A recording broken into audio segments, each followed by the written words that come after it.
Welcome to Strip Cover Lit. I'm Adrian Fort. And I'm Dalton Gentry. And we're here with you for a writer's workshop of Drown by Junot Diaz. Not just the short story, but the entire collection. The entire collection, every bit of it. So we're going to try to do, is it 10? Oh, let's say 10. I think it's 10. I think it's 10. 10 short story writer workshops in one.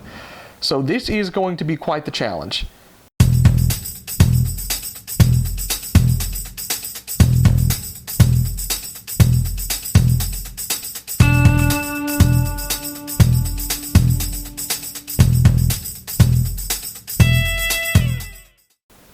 It's 10. Look at me. Look at me and my numbers. You can count to double digits. So again, this week we are trying to do things a little bit different. We're going to talk good and bad. Okay. Do you have some good points about this? First good point is there's a quote on 52. Okay. She picks off my glasses and kisses the parts of my face that almost never get touched, the skin under the glass and frame. This is the type of quote that you get out of a bad story from a good writer. Even when a good writer is off, they will give you something to chew on, something to look at in a way that you have never looked at. Okay. I have the blending of language. This flows back in between English and Spanish almost seamlessly. I speak no Spanish, but I could appreciate it. I think if I did speak Spanish, that would have been a major part of the writership for this for me, is to be able to blend that right so seamlessly, so flawlessly.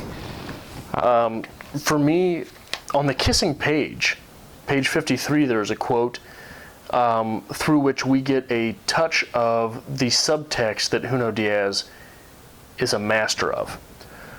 Here's the end of the sentence. This is from a male protagonist. But it's okay as long as she's breathing past the side of my neck. Now, what's happening there is the two are watching TV together, they're laying together, something. Watching TV, I believe. And what that means is, yeah, in front of the TV. What that means is, if she is breathing past the side of his neck, he is the little spoon. Right? I just got to comment really quick. The way you read things completely blows my mind. I am convinced, because it's actually underlined. That line is underlined in your reading, and it says to the side, he's the little spoon. As if you were sitting right here and reading, and you're just like, my God, he's the little spoon. And it just clicked for you. That's it's amazing. Exactly what happened. It is absolutely amazing. I sit on set, and you read things, and you wait, and at one point there's the moment of clarity where you sit down and everything makes sense. Shut up, Dalton. I will say that this piece is honest and believable while being completely foreign to me. Okay. I thought the neatest trick in the whole thing was there is a character in the second, I believe, short story in the piece, known as the Kid with No Face. Yes. And he is the recipient of just bad things the whole time he's in that short story. Mm-hmm. The end of the piece, the end of the book, the penultimate story in the book, the kid without the face, the Kid with No Face, comes back. We see him in a different light. Yeah, much like, I often make this reference, the Tyrannosaurus Rex in Jurassic Park. It comes back. Comes back. Saves the day. Thank you. Everybody's going to be like, heartwarming moment. That is the greatest connection ever. Thank you. I have, finally, my last good thing. Brutally honest. We mentioned that before. But it is very honest of a slum life, for lack of a better word. Okay. It seems very gritty. It seems very questionable. But it seems honest. Okay. And I can appreciate that. My first negative is that the honesty feels like bravado. I hate you so much. Well, some of the stuff feels planted. Okay. My first negative is there is nothing that truly stands out in this piece. Okay. My second negative is that though Junot Diaz is a master of the relationship in context of the short story, most of those relationships are the same relationship. Yeah. I don't want to call that a negative. I want to get into arguing that one. I have these stories lack any traditional plot. they seem again to be just a snippet of what happened Tuesday. Yeah, I'd call that a strength when it's not. Oh. This might end in a fist fight, so we'll see where we go from here. It's not Dogs of Babel. That almost ended in a fist fight. I think that the third negative is that Diaz is not maybe strong enough to compile an entire book that is just eye-popping short stories. Okay. My final negative is, although I appreciate the coupling between the languages, it seems like the English, what I'm reading, is just a little too simple for me. It just seems very cut, dry. There are moments, little hints of brilliance, but they're few and far between. Okay. Does that make sense? Sure. Am I not just going on a tyrant here? Okay. I think that was one of the points that I made. I think that Okay. it was on my positives because Yes. even though these stories Such did the not, optimist, you. well, even though these stories did not live up to my expectations, they were not awful. Okay. So, Junot Diaz is in the room. He comes in and says, "Hey guys, what do you think of my collection? Where do we start?" Honestly, this collection made me want to write. It Did it? reawakened. There is an awakening. See, I told you. It reawakened a bit of the writer in me that had been stalling lately. Okay. I liken this to Vygotsky's proximal zone of learning, right? When I read Paulanik or I read Hemingway, I realize that I'm a terrible writer. When I read someone like Parkhurst, Carolyn Parkhurst, Every time. I realize that sometimes writing is just terrible, and it makes me not want to be a writer. But that proximal zone is where you get scaffolding, right? And you sort of reach on. Diaz is good, really good, not legendary yet. Okay. So I think there's a little bit of scaffolding you can do as a writer to sort of, I can take this and learn from it. Not legendary yet. Right. Well worded. Now, if we may just speak a little about ourselves for a second. Adrian here is a fine writer. I'm all right. He is a fine writer. Adrian has published quite a few short stories, poems. Right. One of his short stories was nominated for the Pushcart Prize. Did not win anything. Did not win anything, but that is quite the achievement. Right. And I am absolutely jealous about the work that you put into writing. I'm a monk. You are a monk. Now, I am a lazy man. I always push off writing. If I can get out of it, I will. Every day of the week. And I have to force myself to sit down and write. So when I read this, I don't want to write. Now, when I read Hemingway, I'm like, whoa, whoa, I gotta go get some work done.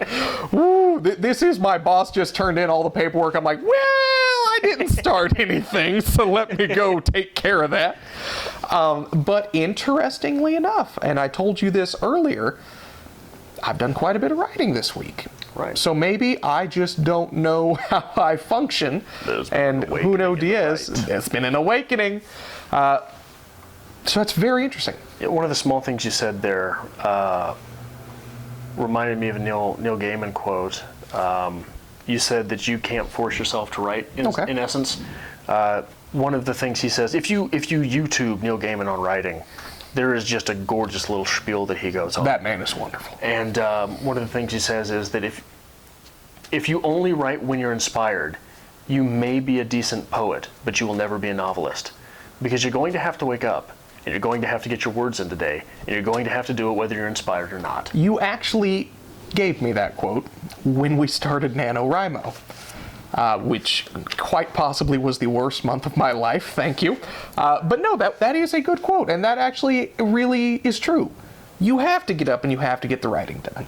And to sort of wrap it back around to Drown, there were a few short stories in here that sort of felt like they were written because he woke up and got his words in. And he got his words in. Yeah. And I think that's, again, we say Junot Diaz is in the room, what do we tell him? Having not read any of his other works, but knowing the renown he has received for those, when I sat and read this, I just look at him and be like, really? I mean, He is better than this. So, again, we said earlier in the week in the reader's review that maybe this is just because we're reading his current collection. Right. Maybe one of these will eventually make it to his best of. We hope there is going to be a best of Junot Diaz. We think he's a fine writer. Drown and Negocios, I think, stand out. Those are your ones? Yeah. I really liked Aurora. I don't know why that one clicked with me. Okay. But I'm not sure how I can comment, because what could he have done better? Is there something that we could just say very finite, this is what you could have done better? Or is this one where we all sit around, we're like, there's something missing, but we can't put our finger on it? The relationships, Okay. a lot of them are the same. And the two short stories where you sort of get, the three short stories where you really sort of get away from the cookie cutter relationships that he had were Drown, Yep. Negocios, and No Face. Okay. And in those, I think he sort of transcended the rest of the short stories. I mean, to me, those are the top three in the piece. There's 10 pieces. Those are the top 30%. And I would like to point out a very good note about this collection. Organizationally, love it. This starts at the very beginning, a young man. This is him growing up. This is him going through the trials of life, the trials of tribulation, whatever you want to call it. Towards the end, we come back to his childhood to see No Face again from a different point of view because things have changed. And then we end with the father figure. We end where everything began. What made this life happen? Right. So, yeah, well done organizing the pieces. And I assume, hopefully, there was some kind of intent to write them in that way as well. But they were just a little flat for me still. There's just something missing that I just could not connect with. Now, you mentioned the language earlier. Do you think it has something to do with that? Maybe it does. And like I said, I really enjoyed the coupling of Spanish and English. I think as a writer who is wanting to put his voice into this piece, that is wonderful. That works for me. Good choice. When I read it, though, especially when it's just him going on and on about this happened last Thursday, this was my relationship with Aurora. Okay, so since this is the writer's review, Aurora, that short story. Yes. You say it feels like, it's just a snippet of. It feels like it to me. What other snippet can you imagine in a relationship that you would choose to better exemplify, to better encapsulate the relationship? And see, again, maybe that's the thing where I just cannot pinpoint what did not sell me on this. Okay. Because it seems like he is doing everything that's right. It's just not there, if that makes any sense at all. That's the blah writing. I guess I can see that for someone else's readership. And I know we built this piece up, we were really excited about it. You've read Miss Laura. You've read some of his other works that were apparently just wonderful. Yeah. So where was it for you? Where's the difference here? What makes Miss Laura so amazing as compared to any of these? A lot of the beginning of this book was just reading the same story over and over again. I agree. And for me, that sort of, each time you read the same thing again, it dampened the experience. And let me get a little introspective here. Maybe I can't connect with this because I have no idea what that's like. What was like? This man's upbringing. Oh. I have absolutely no idea. And from my perspective, that is horrific. But from his perspective, that's normal. This is just the way things were. Did he provide a vivid and continuous dream? Were you able to see the story as it happened at all times? And see, that's the thing. I think I could see the story. Then I can't imagine that was the problem. I'm just not sure. Maybe we should just film what's wrong with Dalton. That could be what we're focusing on now. No, that's not what I mean by that. What I mean by that is sometimes when something is missing, it is harder to put it into words than when something is there. I think what I found... Because something being there can be positive or negative. something not being there is where the blah comes in, right? So we go back to our writer's quote of the week, week 5. Yeah. Or was it 6? 6. Gertrude Stein? Gertrude Stein, yeah. 6. We'll put a link. So if this was blah to you, you can't really take anything from it and learn. You can't Okay. scaffold off of it. But if this is good or bad, you can scaffold from it. Here's the best way to sum up how I felt about it. When reading everything else we've ever read for this channel, I read with a pen and a highlighter. I write notes, and I highlight what I think is poignant, I need to remember, whatever. In this particular collection, I started doing that, and I found that I had to force myself to look for something. Right. And towards the end, I'd given up altogether. Really? After you're searching through, you're reading, because I'm just like, it's coming. That line's coming. My quote of the week's coming. I'm going to point this out to Adrian. He's going to say, oh, Dalton, that's a good point. You did good job. You never have good points. I couldn't find it. It just was not there for me. Yeah, I think, unfortunately, with Junot Diaz's writing style, I think a lot of that is because that's how you're trained as a reader, Yes. right? And I think a lot of that is maybe too surface level because he does a lot of meta moments in his work. And, you proved me wrong. In the reader's review, you did find a quote that I thought was very insightful. Shut up. And there were a few. There was that quote in Aurora that I really enjoyed.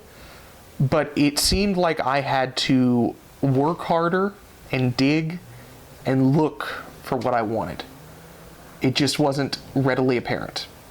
Okay. So maybe it is subtle, and maybe after just trying to get through this as fast as we can because we want to get this video done, I got to the point where I was just starting to look over things.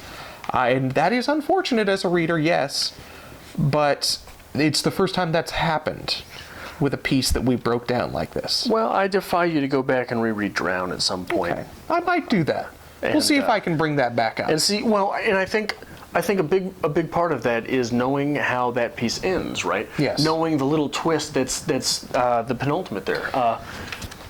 Very interesting point as well. Lately, I have been reading way too many short stories. Yeah. So in addition to reading a couple of Junot Diaz's stories, I'm getting on my own personal time. I'm reading short stories. I'm picking stuff online from literary magazines, reading what's hot right now.